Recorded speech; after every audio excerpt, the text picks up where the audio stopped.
What if there was a show about traveling to parallel worlds, the same year, the same Earth, only different dimensions? A world where the Russians ruled America, or where your dreams of being a superstar came true, or where San Francisco was a maximum security prison. We started a podcast talking about it, inviting some friends to join us. Now we hope you all come along for the ride.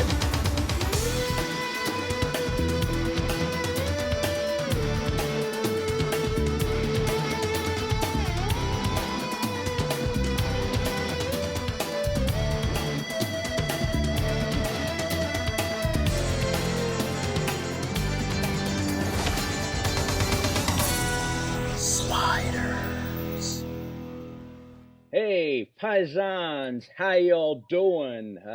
This is FANDOM Entanglement, and we're talking about a show called Sliders, not the burgers that you eat, but the actual 90s sci-fi show or something like that. And it's an episode called Greatfellas. So I am Tony Cannoli, and this is my consigliere from Uptown, Mikey the Treehugger. How you doing, Mikey? I'm doing good. You took care of that thing for me up there? Yeah, sure did. Yeah, And I got to tell you, I told him, you better take care of the trees or I take care of you. Yeah, because, down here they feed them to the gators down here in Florida. And we got our other... why don't you guys introduce yourselves, Don Juan? How you doing? Well, as a matter of fact, I am some clown here to amuse you. I'm Juan Kenobi. Don Juan Kenobi. And we got our new to our show here. We got the Irish... can I call you Dame, or is that too woke now? I don't know. I think I count as a dame, I think. Yeah. Blarney, is that it? Can't do the accent, but I love potatoes. Yeah, your name is Christina Gist. That's the name, right? That's your real name? Yeah. Yeah, I don't know how long we can keep this going, but... I think for the listener's sake, I'm going to stop now. Yeah. All right, yeah, and Don Juan Perry. Welcome back, Perry. Thank you. Yeah. Well, Perry, I don't know if you want to say anything more about what you've done or what you're up to before we get to Christina. Well, I'm a voiceover, comedy, and improv guy. I'm mainly involved with the Murder Mystery Company right now and the Veteran Civilian Arts Ensemble here in Tampa. You basically do like a gangster show for... Yeah. In Murder Mystery Company, we have several gangster shows at any given time. Yeah. The one that we're booking the most here in Florida is called Death of a Gangster. Yeah. And in fact, you're seeing some of the wardrobe I wear for that show. I play Don Jr., who's recently taken over his mob after his father, Don Sr., died in a horrible badger accident. And I'm trying to get my stepsister married off. A lot of twists and turns. We're also doing a show in Times Square right now called Speakeasy Die Softly, which I have not seen the script of. I've heard it is a lot of fun. Mm-hmm. In all of our shows, audience members play suspects. Right. So there's at least one audience suspect. Usually there's 5 or 6, sometimes more, depending on the size of the crowd we're working with. Mm-hmm. And that's kind of our unique selling point with Murder Mystery Company, because you become part of the show. And if you're at the table of one of the suspects, you're their teammate. You're there helping them solve the crime, even if it means implicating them. Yeah. For tables that don't have a suspect, they have a table team. They still get to solve the crime. They could be our detective of the night, but they have the false security of knowing that nobody at their table is going to kill anybody or die. Right. They hope. All right, Christina. So, new first time. We had Andrew on last time, so and he was nice enough to lend us your place because we had some issues. Yeah, he's got a much better connection than I do, apparently. Yeah. Anyway, so what are you up to? I've just been writing away. Writing, okay. Yeah, been stuck in that editing mode and so much fun. What are you writing, Christina? Hockey romance. No. Very romance. Wow. All right. very not sci-fi, not 90s. Yeah, it doesn't have to be. Yeah. Well, I don't know if you know, I live in Canada, so that would go over well with my people. Perfect. I love Canada. I haven't been since COVID, and I am dying to go back. Yeah. Well, we'd be happy to have you. Well, we gotta be careful. If we go to Canada, we may never come back. I don't mind. Yeah. They may not let us come back. You got hockey and maple syrup. I'm good. It's true. I'm good. Those are And two things provincial we have. healthcare. And yes. That's true. Yeah. All right, Christina, what's your history with sliders? With sliders, so I was more of a casual viewer growing up. It was one of those, I was home from school sick, and it was Jerry Springer, Maury, sliders. So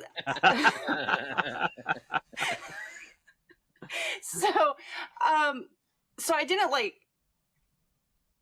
have a vast knowledge of the show growing up, but I kind of had the basic, watch a few episodes here and there kind of thing. And I'm like, oh, I like that. I should catch it again next time it comes on. And, then we canceled the TV Guide subscription, and I never knew when it was on. So it was, oh, okay. it was kind of like a crapshoot. Oh, okay. Well, we're glad to have you on. And we never asked you, Perry, your sliders whisper. So you first and then Christina. Okay, I'll go for it. Yeah. Sliders.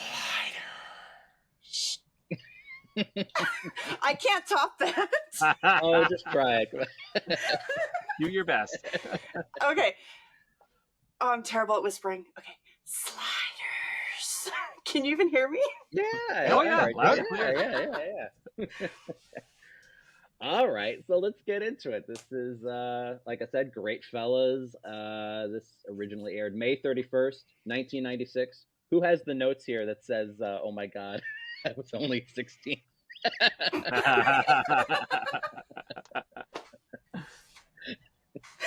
Let's add in the parentheses right there. Like, okay. From the DVDs. On a world where Prohibition was never repealed, Rembrandt's double is famous for fighting crime and corruption. Unfortunately, the trouble starts when the sliders land in the middle of a wedding where the groom and bride are from mob organizations. And we got our usual cast. I may be going in and out of my accent sometimes, so forgive me, guys. We got Jerry O'Connell as Quinn, Sabrina Lloyd as Wade, Clivant Derricks as Rembrandt, and sometimes Rembrandt 2, and John Rhys Davies as Professor Maximilian Arturo. And I'll turn this over to you, Mikey, for the guest stars. All right. I am not going to do the accent for this part. Yeah, that's fine. Or perhaps for the rest of the recording, we'll see. Okay. Fair. I was really gobsmacked by some of the connections of the guest cast in this episode.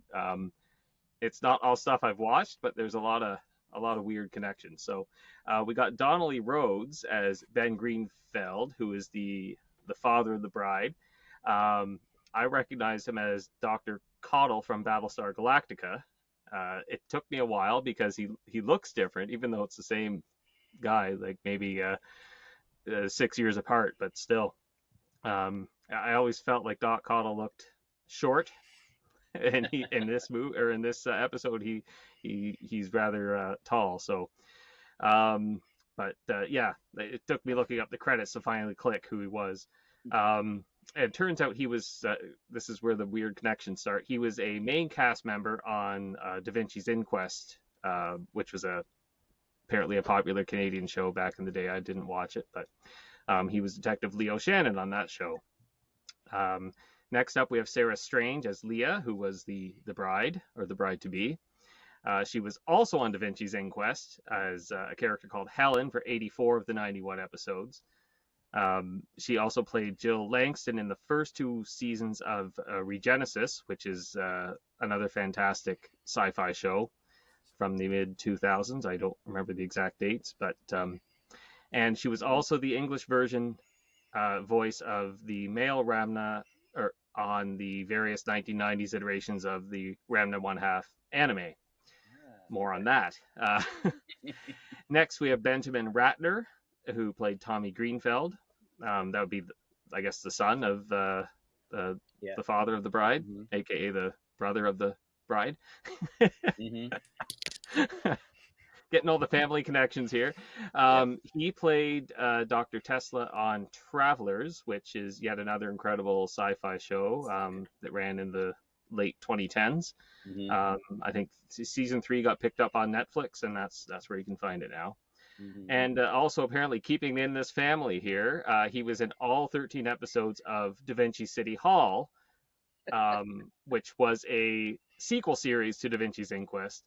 And he was a character called Sam Berger, which apparently was a one-time appearance he was in Da Vinci's Inquest as. So we got the main family are all in the same show together later.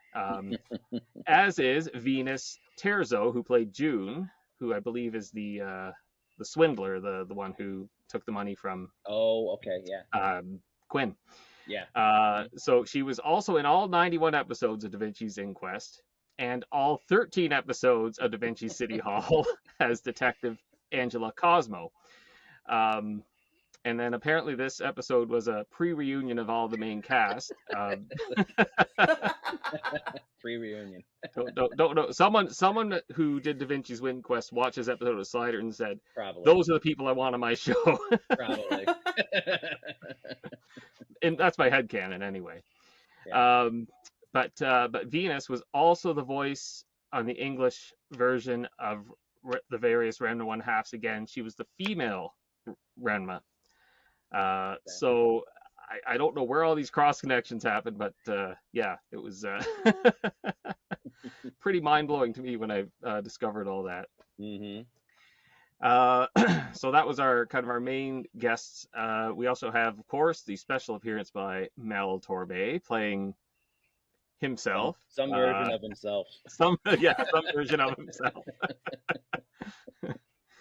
And of course, we know he's Tracy Tormé's father. Yes. Very famous crooner. Yeah.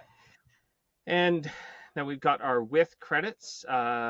Clinton Derricks Carroll playing Rembrandt 2, who of course is Clavant's twin brother. And we saw him in The King is Back. Yeah. When they were Perry was on. Yeah. Yeah, Perry was on for that one too. That's right. Oh yeah. We got Will.i.am Sasso as Gomez Calhoun. We love that, Will.i.am. And I think someone mentioned this was his last appearance as. I think so. I think this Calhoun? was his last one. Yeah. Or altogether, I guess. We're almost at the end of season 2, so Yeah. And then I added a couple more in here. We have Ted Cole, who played Agent Reed. And I knew he was familiar, and I realized not till I looked it up that he was a lucky man on Luck of the Draw. Oh, okay. So he helped close out season 1. Okay. I'm thinking, I remember who he was now. He was standing by the lottery machine saying, "Oh, those lucky people, they don't know what they've gotten themselves into." Something to that. Right. Yeah. Okay. Yep. And apparently he was also a voice actor on Ramna 1/2 in the 90s. So Popular anime. Apparently, yeah. I never watched it back then, but I've been watching the new Netflix iteration. So It was pretty great. Yeah. I watched it on VHS. Okay. And almost finally here, we got Joe Maffei, if I'm saying that right. I think so. Maffei, yeah. Maffei? Okay, Joe Maffei as DeBello Patriarch, who we previously saw as Bernie in The Weaker Sex. So we have a couple of people who've been, 3, I guess, who've been in previous one-offs, and then Gomez Calhoun as a returnee as well. So yeah, lots of guest power in this episode. And then I think Perry added this one, the unaccredited. No, I added it, but did you, Damon? Okay. Yeah. Well, wait. Rothgar Matthews as the lawyer. Yeah. Because we saw him in Into the Mystic, we will be explaining that as soon as we get into it. So he's not credited because he wasn't actually in this episode. We'll see. This is right. Yeah. Anyway, yeah. Yeah. So I'll finish it off. This was a teleplay by Scott Smith Miller from a story by Sean Clark and Scott Smith Miller, directed by Allan Eastman, and the worlds that we are visiting, as designated on earthprime.com, are Lawyer World and Gangster World. All right, so we might as well start with you, Perry. Your first impressions of this episode. Well, Lawyer World, I mean, granted, they visited at night, which I think is a primary thing for this show because of all the special effects that work better at night. But while Gangster World is nice and dark and tense and fun, Lawyer World, I mean, they're just trying to get a burger. That's their whole thing. And of course, anything you do can get you sued. So there's liability issues. They can't sell Rembrandt a burger until they see all sorts of different certifications. But they had a fun little moment though with him and Arturo. After Arturo has tried in vain to get a burger, and he's, Rembrandt's like, well, let me try. Because in D&D terms, Rembrandt's main stat is charisma. Arturo's second stat is charisma, but his main stat's intelligence. And so he figured, well, obviously Arturo just couldn't charm them correctly. No, they're just really, really that. Can we say anal? Sure. Well, if not, we can bleep it out. Sure. But yeah, and then when they get to Gangster World, not only is it night and day literally, but it's also night and day figuratively. Yeah. It's the transition is smooth. The episode itself just went by like that. I mean, it just blasted through my head. It isn't as laugh out loud funny for me as Into the Mystic or The King is Back, but there are some lighter moments. The characters are all vibrant. Although I think, Damon, you've got a few things to say about the intelligence levels of the locals. Yeah. But everybody's got a backstory that advances the plot and also ties together nicely at the end. Yeah. Well, should I go next since I'm kind of like the low end here? I don't know if I want to. Yeah, sure. I'll just say, I'll be honest. I was not a huge fan of the episode. If you guys liked it, and that's great. It's like it has its fans. It's not like a terrible episode. It just I guess it felt like just a standard episode that any show could have done. So it didn't feel like quite like I felt like Sliders could have done maybe a little bit more with it. I don't know. It felt like basing an entire alternate history on a gangster scenario was just, I don't know. To me, it was just like that's it. It was like kind of predictable as we get to later. Anyway, that's my first initial impressions of it. So. All right. Yeah. Well, I thought this was actually one of the better episodes of season 2. It had a good blend of the mystery, drama, and just enough comedy to keep it from getting too dark, like a couple of episodes we've seen. While the premise, agreed, is a bit flimsy. The lack of prohibition would lead to gangsters running the country. But the story does really lean into it, and they keep the plot moving along at a decent pace. It might be another case of the constraint of the 43 minutes of airtime that was the 90s. A few more minutes of here's how the gangs took over without ending prohibition probably would have helped the believability. Mm-hmm. All right, Christina. Yeah. So, I mean, I really enjoyed the episode too. Like I said earlier, my experience is a little bit more limited. I don't think I've ever caught this one before, but I really like the alternate reality where the mobsters and bootleggers kind of run things. It's an interesting concept, and I think it was executed pretty well with a little bit of silliness. But yeah, like I feel there could have been more backstory that would have helped it along. And I get it, time constraints. But I think some things could have been dropped and left out that I didn't feel were too necessary for the story, and they could have filled in with more of the backstory on how this world kind of came to be the way it is. Sure. Yeah, that seems to be little bit of a consensus there. So maybe a little more time exploring that. So, I mean, you might as well say it, Perry. You kind of looked it up for us, the alternate history on it. So A little bit, yeah. I thought that I do definitely agree with Mike and Christina that there needed to be more background. There needed to be more world building. But the main conceit here is that Prohibition, the 18th Amendment in the U.S., accompanied by the Volstead Act, which was the legislation that supported that constitutional amendment, was never repealed in this universe.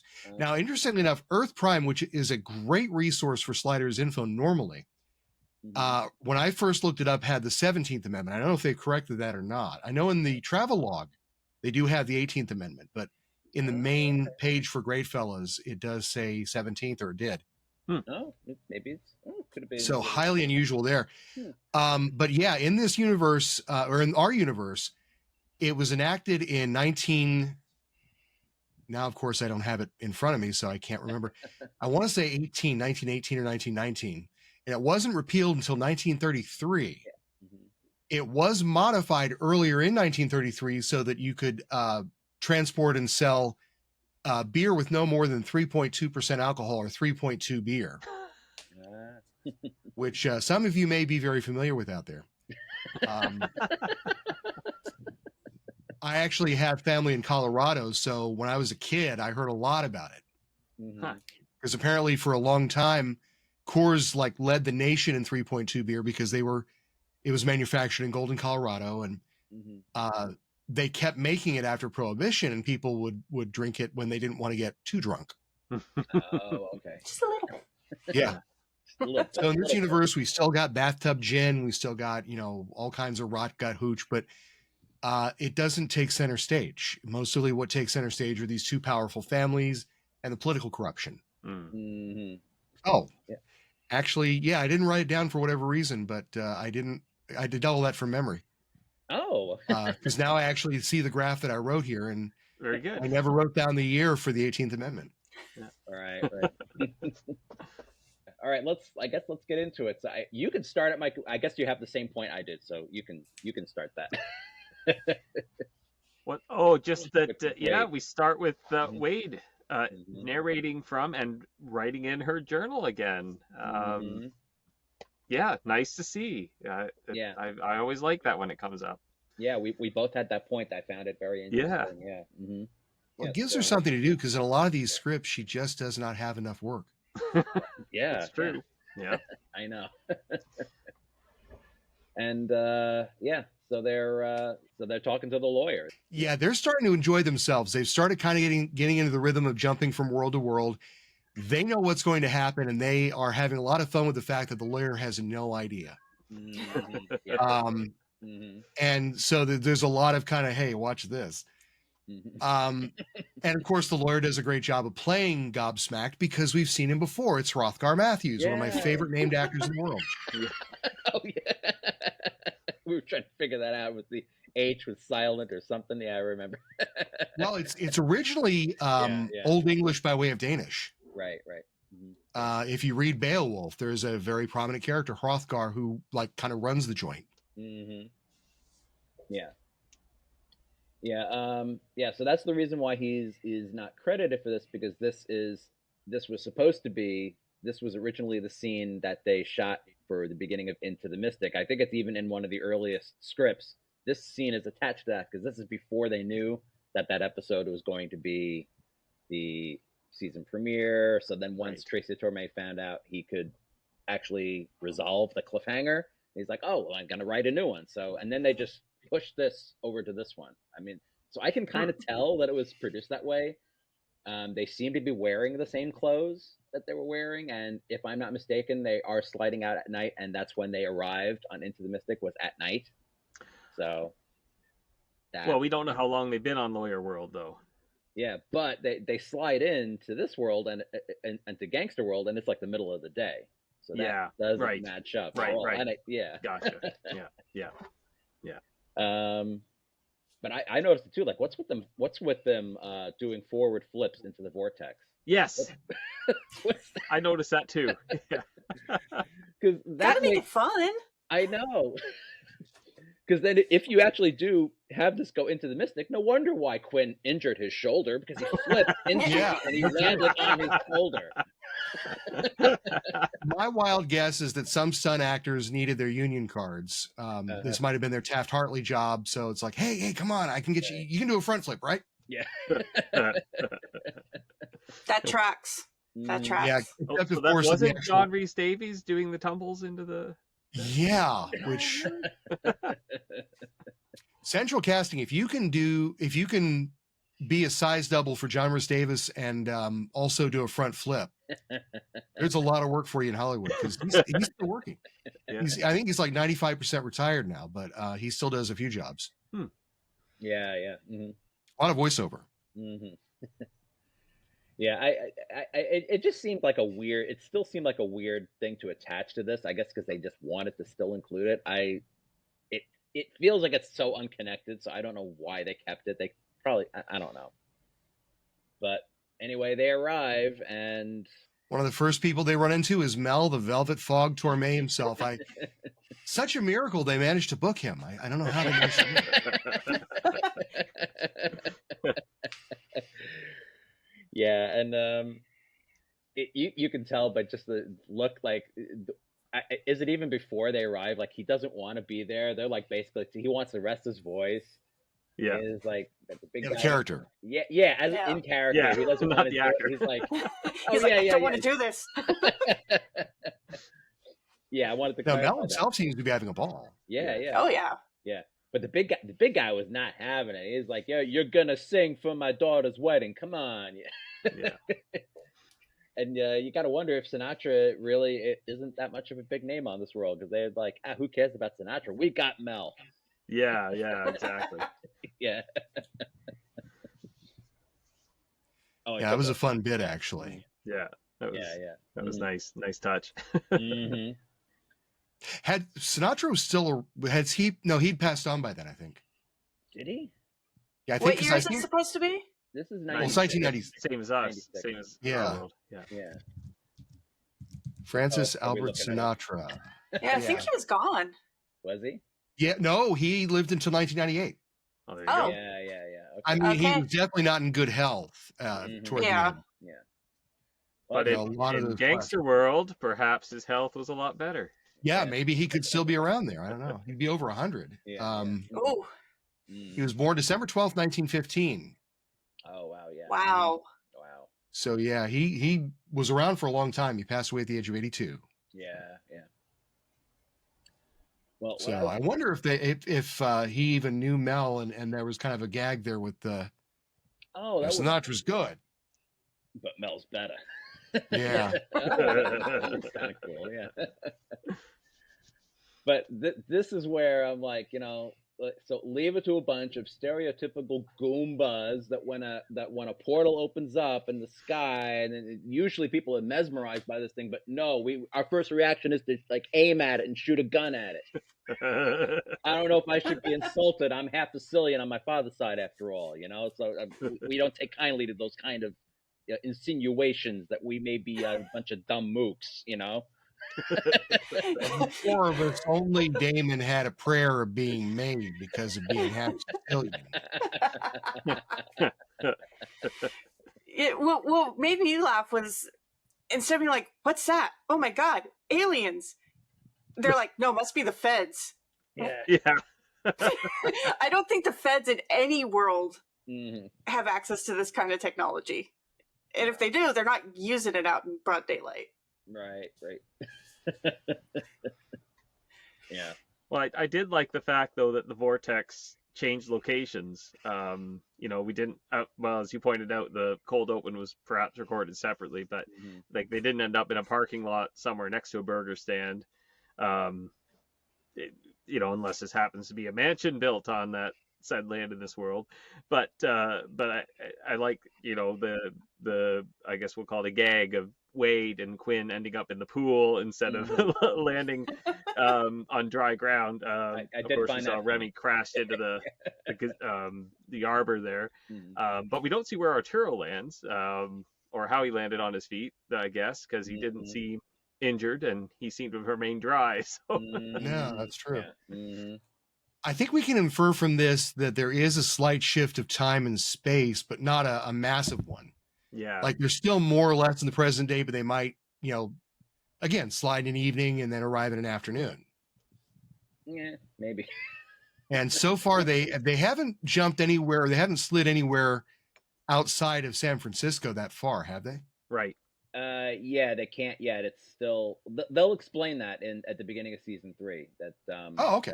they are supposed to be confined to San Francisco until season 3. There's a reason why, but Budget. yeah, right. Mm-hmm. Okay. Yeah, well, also because they moved locations. I think they instead of filming in Canada. Yeah, Vancouver. Right. Mm-hmm. Yeah. Mm-hmm. Fun story for a different show on that, so I'll hold that off until later on. Yeah. But I do want to point out here, did when first watching this and then watching it back for this episode, you have to wonder, did Remy just sign Mel Tormé's death warrant? Yeah. That's what it seemed like. That's supposed to be. Yeah, well, then that got me thinking. It's like they know there's usually kind of a double there, and maybe they wouldn't be so quick to start talking to people and doing things. Hey, might mess things up if we get too involved too soon without knowing what's going on. Yeah. Well, as Perry said, Remy's D&D stat is primary stat is charisma. Probably one of his lowest is wisdom. So Yeah. There's a phenomenon in D&D we call the dump stat. yeah. You have to assign your lowest stat to something. Yeah. And then they saw, because I did find it funny that they wound up in the pool. But then we also see, is it when they're walking around or something and they see the billboard? Is it a billboard? They see former President Ronald Reagan now running for governor, and he's wearing the MAGA hat 30 years before it was fashionable to wear a MAGA hat. I hope this didn't give anybody any ideas. It's where it started. Yeah. And then there's this fun little gag where they mention the Incorruptibles, and Remy thinks that's what they call his backup singers. Mel's backup singers. I'm not sure in what world a country singer. And up next is Mel Tormé and the Incorruptibles. Oh, I think I spelled the country. And of course, will.i.am Sasso. Once again, a lookout this time for a speakeasy. Yeah. Yes. Yeah, I think it's Gomez's destiny to be an informant in every single world, kind of like Pavel is always a cab driver, because every single episode he's picking up the phone and reporting them right after. He's like, yes, oh, they're here. He gives them up so easily. It's So I forget exactly where in the process it's mentioned here, but someone says that Deputy Director Rembrandt Brown is meeting with the Canadian Mounties, and so we're getting another Canada reference to the filming location being Vancouver, which the writers like to pepper in every so often. Oh, absolutely. Yeah. And it's funny because Vancouver is also used for a lot of anime localization for English language, especially North America. Mm-hmm. Mainly because they don't use the same union. They don't use SAG-AFTRA the way the U.S. does. Right. Well, that would explain all those Ranma 1/2 connections earlier. Yeah, it would, especially since a lot of the actors in this are Canadian. Yeah. Then we go from here to a sit down between the families to reboot the marriage because, of course, of the disruption. And now I did look at the cast list after I wrote this note and realized that, well, maybe I need to reevaluate how I think of stereotypical appearances. But it felt like they booked stereotypically Italian actors to play the Greatfellas, which were Jewish in the script, and then stereotypically Jewish-looking actors, like actors you would go, okay, yeah, that guy is obviously playing this type of character, to play the DeBellos. Yeah. But then Joe Maffei, that's an Italian name. You can't get much more Italian than that. Right. In fact, the reason why I mention that is because my grandmother's maiden name is Maffei. Oh, wow. Okay. The late, great Loretta Light, automotive agent and also volunteer for local hospitals in Baltimore. Oh, Nice. Maybe you're related somehow. I don't know. Well, she's my step grandmother, so My original grandmother was half Russian, half German. Oh, okay. Yeah. So this is like my, my slap my head moment here. How did these people get past security? Like, come on. Like I said, did you not see them fall out of a portal in the sky? Oy vey, like, come on. Like, going back to my point earlier, we're not really trying to imply that they're like really dumb or oblivious or something. It just kind of drove me a little nuts. I mean, it's organized crime. Usually, organized crime, the guys that are up there are smart. Otherwise, the organization would fall apart. Right. Yeah. Yeah. Yeah, I know.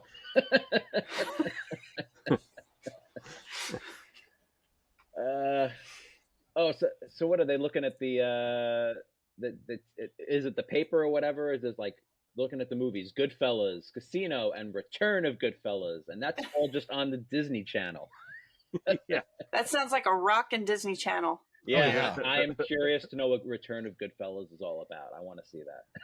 Well, there was a Goodfellas too, but I'm guessing this one was probably a bigger budget. The thing that I'm thinking about the logistics of putting Goodfellas on Disney. Like when you cut out the violence and the swears, you're left with about 15 minutes of film. It fits perfectly in a Disney time slot.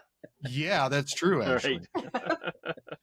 And then we find that Mel is, in fact, working with the Real Incorruptibles, hence why he was so worried about Rembrandt talking to him. Yes. But man, I had forgotten how much of a joy he was to watch, because I used to watch Night Court incessantly when I was a kid. And of course, Mel Tormé had several very popular guest appearances on there because Tracy Tormé also worked on Night Court. Oh, I did not know that. Oh, okay. Yeah. Oh, was that after or before Star Trek? Oh, before. Night Court ran in the 1980s up until 89, I think, when a lot of the Must See Thursday stuff. Oh, okay. Cheers and Family Ties and Cosby. Yeah. And Night Court all folded within a year of each other. Hmm. Oh, so he did. Those were some good years. Yeah, actually, I apologize. It ended on May 31st, 1992, 193 episodes. Wow. Oh. So he did Next Gen and then he did Night Court. Okay. Yeah. Oh, and then he did. Oh, all right. That's an interesting little bridge there. I didn't know that. But yeah, apparently, I'm not sure how long Tormé actually wrote on the show because I'm not seeing a credit for him. But then there are a lot of script doctors in Hollywood. I know the Mystery Science Theater 3000 gang, the original group after they left the show, went on to Hollywood and co-wrote for Sabrina the Teenage Witch for a while. Oh, okay. Yeah, that's interesting. There's also, I could not help but note that not only is Rembrandt clearly not caring about the consequences, Arturo's over it. If this show had lasted longer, we might have been able to see some of those decisions biting them in the butt. I mean, right. We didn't see a lot of return visits until the Cro-Mags came along, which is right. Season 3, right? They come back in full force in season 4. So, oh, okay. Right. So yeah, we see them once before that, and then season 4 is kind of their whole thing. Right. Yeah, and so in airdate order, this was before Invasion, but this in production order, Invasion was before this. So right. And also, we'll just get back to that thing. It could be that this is not our Arturo anymore as well, because from this point on, every episode is now post-traumatic slide syndrome in airdate order and production order. So this could be the fake Arturo. It could be. We don't know. This I regard as similar to the Beckett never made the leap home at the end of Quantum Leap. Right. Where they just left this plot thread completely unresolved. Oh, yeah. Oh, my heart. Yeah. In fact, if I ever meet, sadly, we don't get to meet Tracy Tormé. He passed away last year. Right. But John Rhys Davis, if I ever get to meet him, I think that is one of the questions I will try to ask him if he's still talking about sliders, because I know that could still be a sore subject with him. Yeah, probably. I think we talked about it in Mike, right? I feel like he had a lot of fun with that episode. I feel. Yes. Oh yeah, absolutely. Yeah. I know he wanted he was. Even at this point, he probably was starting to get a little unhappy with what was going on in the show. But we'll get there. Season 3 is just kind of around the corner. Yeah, and that's where things. That's really the beginning of the end. Not to yeah. set the stage for next season, but Right. Well, we'll get there. We're gonna do our best to push on through. yeah. I also want to point out the excellent set deck for the Doubloon Hotel and Casino. Is this the same set they used for the regular hotel that they always end up in after a slide? Or did they also? So. They may have used a larger. It was not. It was not the Dominion Hotel. Okay, so the Doubloon physically isn't the Dominion. Yeah. Okay. Yeah, the exterior and interior were all both different. Okay, so they probably used a different, but man, the set deck. Yeah. Which is a hard thing to do because I mean you've got to either use a standing casino and then throw up a whole bunch of signage without interfering with anything, or you have to rent a ton of like a roulette table, slot machines. Mm-hmm. And if you're changing camera angles, you might be able to get away with just moving a few things in every scene, but then you're really up against the time limit with the shot clock or the shot list, because then you have to make sure you shoot everything in exactly the right order or it doesn't look real. Right. Because what they'll do is they'll do a shot list where, okay, everything with this camera at this angle. Okay, everything at this camera at this angle. Now we're going to shoot for coverage. A director's job is logistics first and foremost. That's one of the reasons why I think a lot of directors work with the same actors over and over again. Like you see it with James Gunn or Joss Whedon or the Russo brothers or the Wachowskis, where they will employ the same actors every time because they know what they're going to give them. Tim Burton always uses Johnny Depp. I mean, absolutely. Right. Much, not always to his credit. But then we have our B story, or is it our C story now? Is Mel the B story, or is Venus Terzo? I don't know. Because we have a strong A, B, and C arc here. Yeah. Within one episode. So we meet Venus Terzo as Quinn's love interest of the week, and Quinn got robbed. Yep. Like, who didn't see that coming? Not him. Mm-hmm. Not him, apparently. Yeah. He's always coming along as the knight in shining armor, and he's such an easy mark. It's like, I wonder if the stipulation in Jerry's contract he always has to get kissed by a pretty by some pretty girl in every episode. Probably less so now that he's married to Rebecca Romaine. Yeah. But I just love that kicked puppy look that he had. Like, I can't believe this happened. Mm-hmm. Yeah. And he's the only one. Yeah.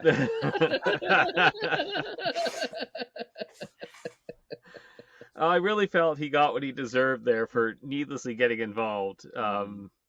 Like, it was a casino full of people. Anyone else could have jumped in who was from this world. Whatever happened to don't get involved. But he just must have gullible hero tattooed across his forehead. And then we find out, as I previewed before, Mel the country artist. Yes. And I thought I couldn't love this ep anymore. And then, as we will talk about, we lose him to a car bomb that everybody saw. Anytime on television, you see a long shot of a car, especially a Cadillac. You get into it, you get a close up of them turning the key, and then the long shot. Every single time. That coming, yeah. Oh yeah. Well, it's Quinn one of didn't. those. Well, yeah, but we've again gullible hero. No! Have they started doing the no in film yet? Yeah. No, this was the first time. I'm pretty sure, Perry. First time. Yeah. I don't have it in the notes. Apparently, Tracy Tormé had to keep giving notes to his dad because his dad tried to keep like changing the lyrics around. He's like, just sing it the way I wrote it, because he didn't want to sing a country song.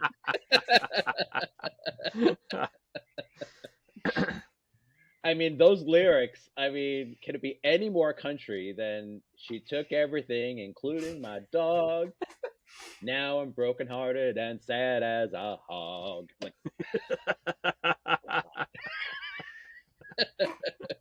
But you know what happens when you play it backwards, right? You get your dog back, you get your wife back, you get your truck back. It's a happy ending. That's true. Oh yeah. That's true. Yeah. Woman will steal your dog, she cut you. Yeah. They're always Good thinking bizarre. either about beer or somebody leaving me, and yeah. It's all right. So now Quinn is calling them from a payphone, right? Yeah, I feel like we should start a segment on this show called "Okay, Kids," Yeah. where we explain some of the oddities of the 20th century to our younger listeners. I imagine there are some people who were born after the year 2000. Yeah. That thing Quinn used to contact Wade is called a payphone. Normally, it's not attached to a slot machine that gives you a chance to win your toll back. I gotta tell you, I would not have minded that. Yeah. That was a genuine moment that I just laughed out loud because he did this. He's hanging up and he's like, what the hell? Let me just try it. Yeah. I genuinely would. laughed out loud. Yeah, for sure. Yeah. He's like, why not? No, we actually. Oh, sorry. No, go ahead. Yeah, go ahead. We actually had a payphone when I started working at this one department. It was outside, and for like nearly 20 years, someone needed the phone. I'm like, hey, we got a payphone outside. And someone comes in and they go, you do not have a payphone outside. Apparently, in the middle of the night, the phone company came and picked it up and took it away. Wow. I was like, oh, okay. Guess we don't have that anymore. That's No, so there weird. used to be a magazine called 2600 that would document remaining payphones around the world. Oh, wow. And then we get a great exchange with Wade after she rings off, where she talks with Arturo about whether they should take responsibility for mucking about in Gangster World. Mm-hmm. Yeah. Not only would this have been great in Act 1, but also it's a great beat for Wade, because I will continue to complain about this throughout this. Anytime you have me on, Wade doesn't get enough to do. Really feels like at times they just didn't know how to best make use of Sabrina Lloyd or the character, but they argue with it. And she's the only one at this point that really seems to care about the fact that they are wrecking house in a lot of these worlds. Yeah. I think more nice, tight discussions about this would have added much needed texture to the series. Not that it was bad. It was just, this would have added depth, I think. And then they raise the stakes. The bride comes to request protective custody, which they can't give her because they're not feds. Right. But it forces the Sliders to act because they're generally good people. Time for some intrigue. There's a scene where Quinn gets to play hardball with June, the pickpocket. Then he gets to use his math genius. And he gets kicked out of the casino because they don't like card counters. We don't like and we've seen a potential outcome of Quinn's gambling with one of his doubles before, have we not? From Eggheads, Eggheads, yeah. Yeah, he was. Then we get Clinton Derrick's Carol, Clavant's twin back as Deputy Director Brown. Always welcome. They're both great, and having them together is always a plus for me. Right. Yet another exchange with Wade that was really, really solid. Again, showing that Sabrina Lloyd had the chops to do more. Yes. And it is a shame that not enough episodes do stuff like this. It adds to the segment. There's a little bit of conflict between the Sliders as well as between Deputy Director Brown. But this is where I was adding that it's actually still at this point Clavant as Deputy Director Brown, because so unlike in The King is Back, where they were two distinctly separate characters, even when they weren't sharing screen time, like this is where like basically Clavant is playing both roles, and Clinton is only really showing up when they're on screen at the same time. So there's even an awkward shot toward the end that's really noticeable because they're not completely identical, and we'll get to that later. I do kind of like it better though, because we're seeing a little different side of Clavant's acting instead of just acting like the comic relief. So that is a nice touch. But when the character of the deputy director first shows on screen, he says to Agent Reed, I was in Toronto. And meeting with the RCMP would likely have taken place in Ottawa, which is the capital of Canada. You know, unless in this world, Toronto, for some reason, somehow took that title. Possibly. We don't know what happened because the Prohibition in Canada was much shorter lived, and a lot of the, well, for anyone who knows their history of the 20s, a lot of the alcohol underground came from Canada. So, yeah, it's possible with Prohibition continuing in the U.S. that maybe the capital moved closer to the to the south. But he did pronounce that second T in Toronto, so yes, it's a little suspicious there. Toronto. I was in Toronto. I was like, oh no, you've never been there. No. I mean, I haven't either, but at least I know how to pronounce it. Yes. Yep. And then I have a reference again to the blackjack table. Again, much better than his eggheads double, but too good not to attract attention. Yeah. He gets away, but then we meet District Attorney Biaki. But is he too late to help? Is he one of the good guys? Yeah. Is anybody a good guy, or are they all great fellas? Which, by the way, never used in the episode. No references to the good fellas. Yeah.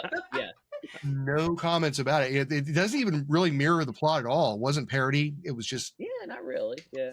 They hung a title on it. And that was it.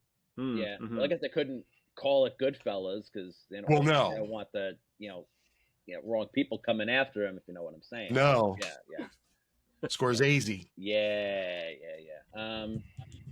That's what I'm saying. Much of this plot just feels a little too predictable, as with any story about the mob, because of course the district attorney is on the take, because why wouldn't he be?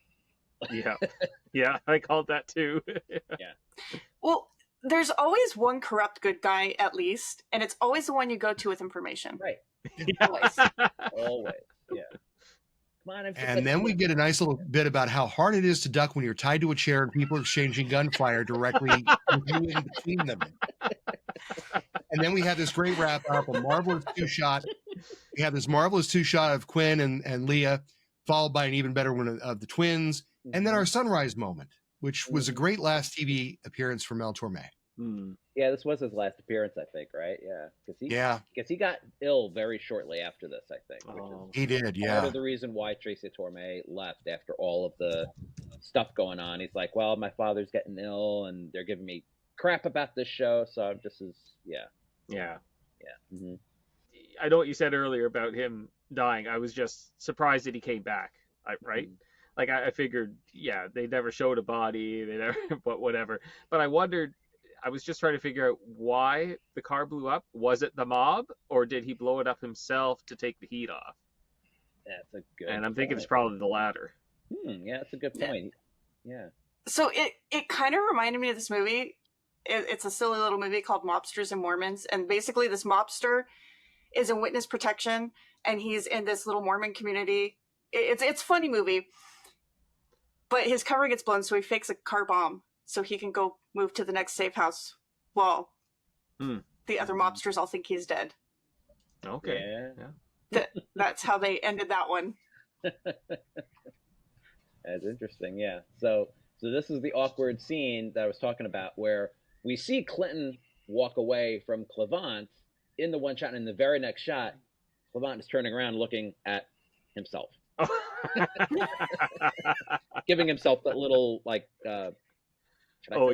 black power fist? I don't... Yeah, I guess, yeah. And they're doing it to each other. Yeah.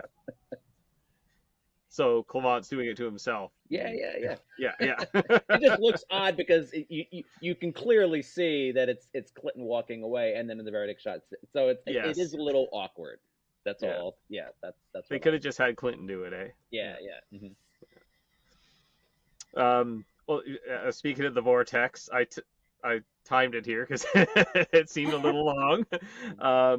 So it is at the 39-minute, 22-second mark is when the professor jumps in. And does this really matter anymore if he's going in first? Is it really the yeah. bad Arturo if he's going in first, yeah, I or don't is know. it our Arturo? There's just kind of like one of those theories that, like, well, yeah, I don't know. Because he said, I'm not going in first anymore. Yeah. And then it's the 41-minute, 7-second mark when Quinn jumps in. So it's a total of 1:45. Arturo said it's only supposed to be 60 seconds back in Jillian of the Spirits, Right. but so it's only an extra 45 seconds to stay open for plot reasons this time. That's not too bad. Yeah. I think it's an empathetic portal. Tracy Tormé also worked. Tracy Tormé also worked on Star Trek: The Next Generation, as you've mentioned before, right? Because you tend to mention stuff like that. It was a cultural watershed, Mm-hmm. and one of the phenomena going back all the way to the original series, and it's been a thing in every Star Trek series I've ever seen: smart doors. The doors are supposed to trip automatically when someone walks toward them. Behind the scenes, there are actually usually two stage hands pulling the doors open. And in fact, there's some great bloopers of every single cast bumping into the doors when a stagehand misses their cue. Yeah. But one thing that also happens in every episode of Star Trek I've ever seen is when one of the cast members pivots to say something dramatic, the door stays open even if they're no longer in range of it until they then turn around and leave. Yeah.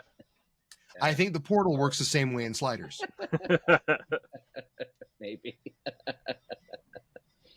I would agree with that. Yeah. That sounds like a good conclusion to that. Yeah. To jump to, yeah. Yeah.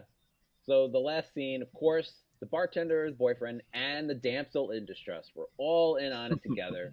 So talk about a long con. That was, that, like I said, it was an easy mark from the very beginning. Was that a hint of remorse that was in her face? Yeah. Maybe just a little bit, little bit. Yeah, I definitely think she fell for Quinn to some degree because, he came back and helped her win all that money back and then some. He's pretty. Yeah, and she definitely has a guilty conscience. Or she's just thinking, hopefully she gets out of that ring and does something positive with her life. Maybe Quinn's made a positive impact on this world. Or was it just a look on her face like, oh, yeah, that sucker. He helped me. I couldn't tell. I mean, personally, I would have walked away with all the money. Forget those guys. Yeah. Not saying I would have done good things with it, but I wouldn't have shared it. Yeah.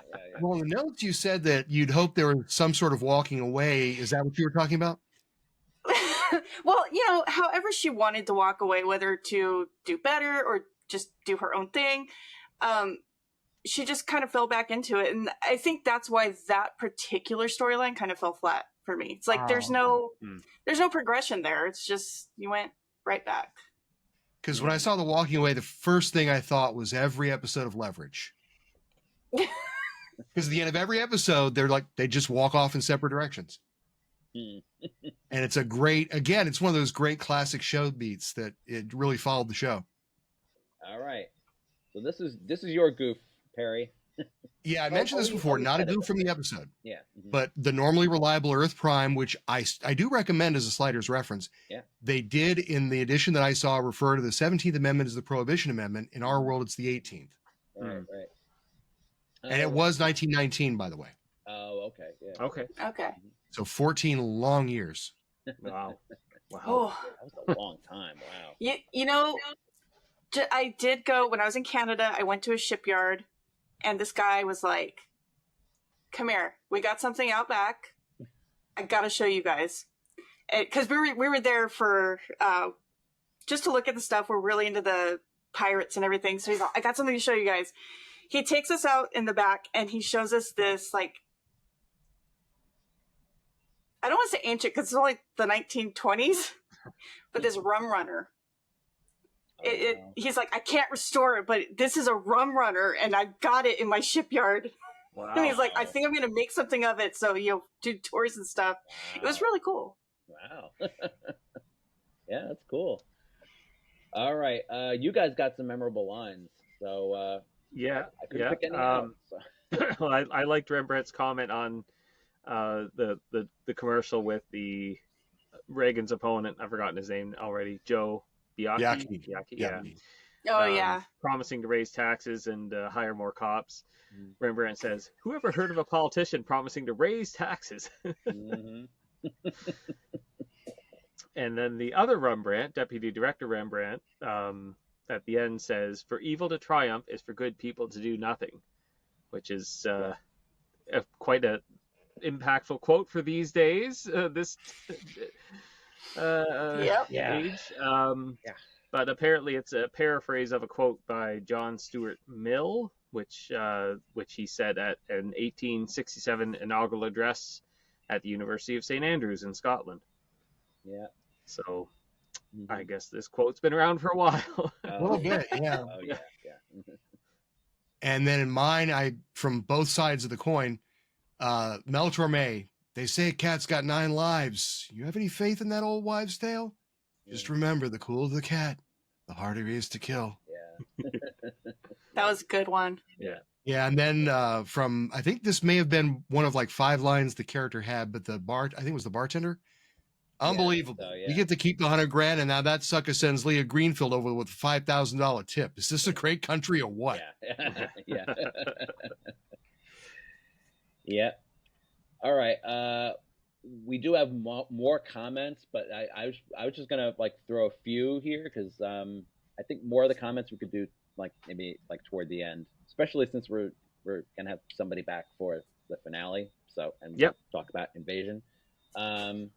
So do you want to just do these first? Sure. Two, Mike? Yeah. Yep. Mm-hmm. So we had a comment on Love Gods from Lewis Jones, who says, "Such a good episode. A lot of funny moments between the characters to make the show great." And Lewis also commented on Jillian of the Spirits.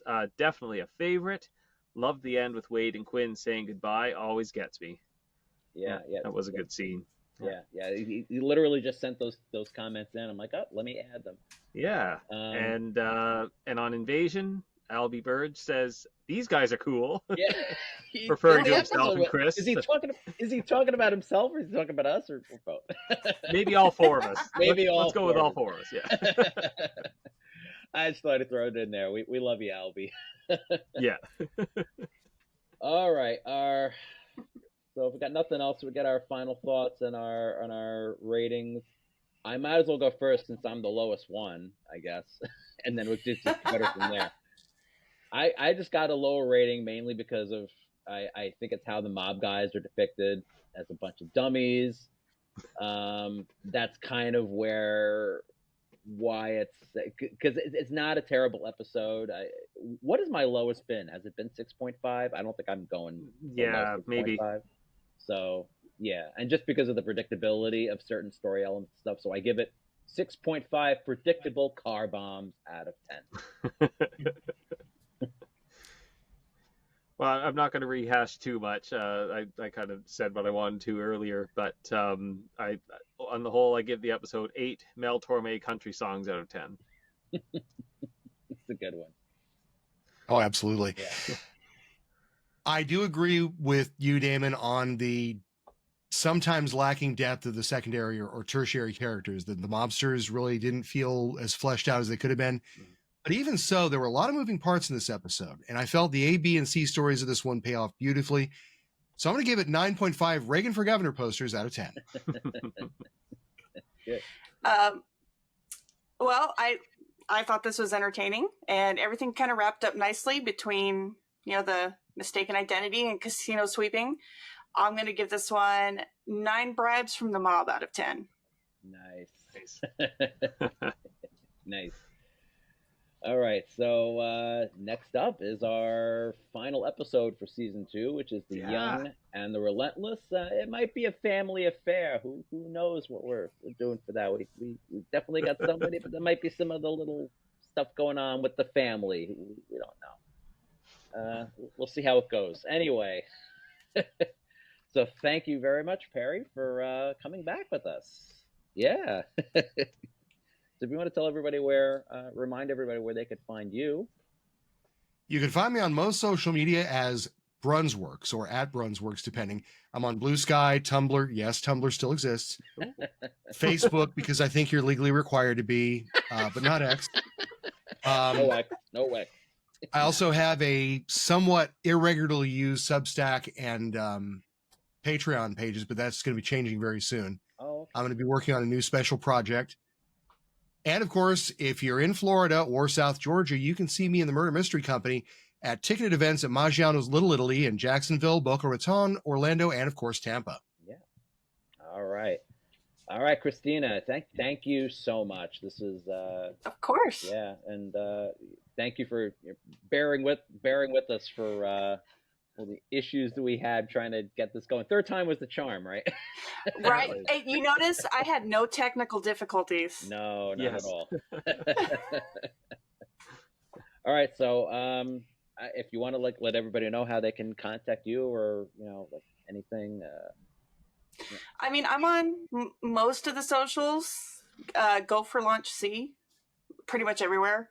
Okay. So if you want to see me talk about hockey, Yeah. that's usually what I'm doing. A lot of bad words, though. So if that's not your thing, maybe go to Instagram instead, because I just share pictures. I mean, the only other thing I guess I'll throw it out there, since we kind of knew you from. I don't know how much you want to talk about it, because Andrew kind of said it. We had, you guys did a Quantum Leap podcast, which is, I think, pretty much done at this point. I guess I don't know if you guys are doing more together. Yeah, no, we want to bring it back. Mm-hmm. It's just there's been family health issues and all that stuff, so we've just kind of not had the time to really get together. But we're actually talking about finishing up that last part, a whole year later. Yeah. of the new Quantum Leap series, and then we want to go back and continue to do the classic series. Nice. Okay. So yeah, I mean, it was Project Quantum Leap, the podcast, right? So yeah, I figured I'd throw it out there. I didn't know how much you wanted to say about it, because that's kind of how we know you, from the Quantum Leap community. So that we're all, we all do a bunch of stuff together. So. All right. Well, yeah, thanks again. It was great to see you again, Perry, and nice to meet you, Christina. Yeah. And make sure all our viewers, listeners, please like and subscribe. If you know what's good for you. Yeah, if you know what's good for you, you're going to like and subscribe to this channel. Yeah, because you may not know us, but we know who you are. So, to quote another movie. And you can share your opinions on the episode in the comments. As we just did, we do a roundup in future videos, so you will be featured when we get around to that. In the meantime, you can visit our website, which is fandomentanglement.com. If you want to shoot us an email, we're at fandom.entanglement@gmail.com. On Facebook, where we have communication capabilities there too, that's facebook.com/fandomentanglement. And we're on the good old blue sky, fandomentanglement.bsky.social. And we're also over on Mastodon at fandomentanglement.mastodon.social. So follow us there. We'll follow you back, and we'll get some good sliders convos going. All right. So are we signing off with our real names or our mob names? I don't know. Why not both? Okay. So until next time, I'm Mikey the Treehugger. I'm Tony Cannoli, otherwise known as Damon. I'm Don Juan Kenobi, a.k.a. Perry. Yep. And I'm Blarney, a.k.a. Christina, and I need my potatoes. We'll see you guys out there. Yeah. All right. We'll see you guys out there. Don't, I don't have any good sign off. Just, all right. See you later, everybody. Bye. Keep sliding or else. Keep on sliding or else. Bye-bye. Took everything, including my dog. Now I'm broken hearted and sad as a hog. Shoot-a-doodle-doodle-doodle-dee, shoot-a-doodle-dee-doodle-dee, shoot-a-doodle-dee-doodle-dee, shoot-a-doodle-dee-doodle-dee.